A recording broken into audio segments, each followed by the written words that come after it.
đầm bay trái to từ nâng đầm rơi ca dân họ chấm băng để miền đầm lầy xâm rôm nâng sầm mặt phèo cua sầm rạp cà pi chít tiếng ní cứ chi bình chi mua dân họ chấm băng để miền đầm lầy thao màu piประเทศ ham nai อยู่ที่ต่างปรามđểสะสมបំផុតសម្រាប់ប្រទេសដែលមាន កញ្ចប់ថវិកាការពារជាតិមានកម្រិតដូចជាកម្ពុជា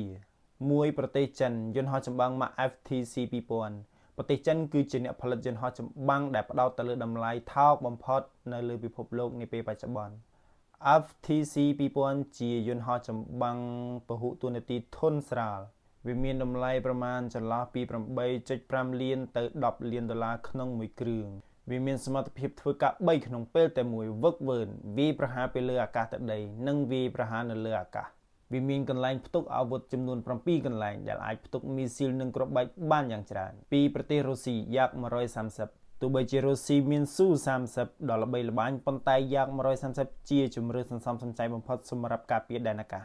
វាជាប្រភេទយន្តហោះវឹកវើកម្រិតខ្ពស់និងវាយប្រហារកម្រិតស្រាលតម្លៃប៉ាន់ស្មានប្រមាណជា 15 លានដុល្លារក្នុងមួយគ្រឿងវាមានម៉ាស៊ីន2ដែលផ្ដល់សុវត្ថិភាពខ្ពស់និងផ្ទុកអាវុធបាន 3 តោន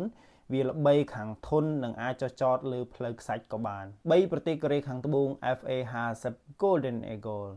នេះគឺជាប្រភេទយន្តហោះដែលលក់ដាច់បំផុតក្នុងតំបន់អាស៊ានថៃហ្វីលីពីនឥណ្ឌូនេស៊ីសុទ្ធតែប្រើវាជាប្រភេទយន្តហោះចម្បាំងវាយប្រហារស្រាលតម្លៃប៉ាន់ស្មានប្រមាណជាង 30 លានដុល្លារក្នុងមួយគ្រឿងវាមានបច្ចេកវិទ្យាស្ទើរតែស្មើនឹង F16 របស់អាមេរិកប៉ុន្តែតម្លៃប្រតិបត្តិការទាបជាងច្រើនវាអាចប្រើមីស៊ីលនាំផ្លូវច្បាស់ៗនិងរ៉ាដាទំនើប4ប្រទេសបារាំង Mirage 2000 ជាប្រភេទយន្តហោះដែលប្រើប្រាស់រួចបារាំងគ្មានយន្តហោះចម្បាំងថ្មីដែលថោកនោះទេប៉ុន្តែការទិញ Mirage 2000 ដែលគេអាប់ដេតឡើងវិញជាជម្រើសដ៏ឆ្លាតវៃវាជាប្រភេទយន្តហោះចម្បាំងស្ទាក់ចាប់ពហុតួនាទីតម្លៃប្រមាណជា 20 ទៅ 30 លានដុល្លារក្នុងមួយគ្រឿងសម្រាប់ស៊េរីប្រើរួចដែលគេកែច្នៃសមត្ថភាពវាមានល្បឿនលឿនខ្លាំងម៉ាច 2.2 និងបទពិសោធន៍សមរភូមិជោគជ័យច្រើនវាស័ក្តិសមសម្រាប់ការពាររាជធានីនិងពីការវាយប្រហារតាមអាកាស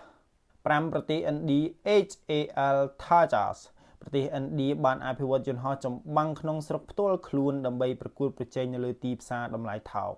វាជាប្រភេទយន្តហោះចម្បាំងស្រាលពហុតួនាទីតម្លៃប៉ាន់ស្មានប្រមាណជា 25 ទៅ 30 លានដុល្លារក្នុងមួយគ្រឿងសម្រាប់ចំនួនទី1វាជាយន្តហោះតូចបំផុតនិងស្រាលបំផុតក្នុងលោកដែលធ្វើឲ្យវាពិបាកនឹងត្រូវបានរ៉ាដាសត្រូវរកឃើញវាប្រើប្រាស់គ្រឿងបន្លាស់ចម្រុះពីអឺរ៉ុបនិងសហរដ្ឋអាមេរិកនៅក្នុងស្ថានភាពពិភពលោកកំពុងតែច្របូកច្របល់បច្ចុប្បន្នកម្ពុជាយើងគួរតែមានប្រភេទយន្តហោះចម្បាំងប្រភេទមួយណាដែរសូមបងប្អូនកុំភ្លេច comment នៅខាងក្រោមវីដេអូបើសិនជាបងប្អូនពេញចិត្តនៅវីដេអូនេះកុំភ្លេចជួយ share ម្នាក់មួយផងបាទអរគុណច្រើនជម្រាបលា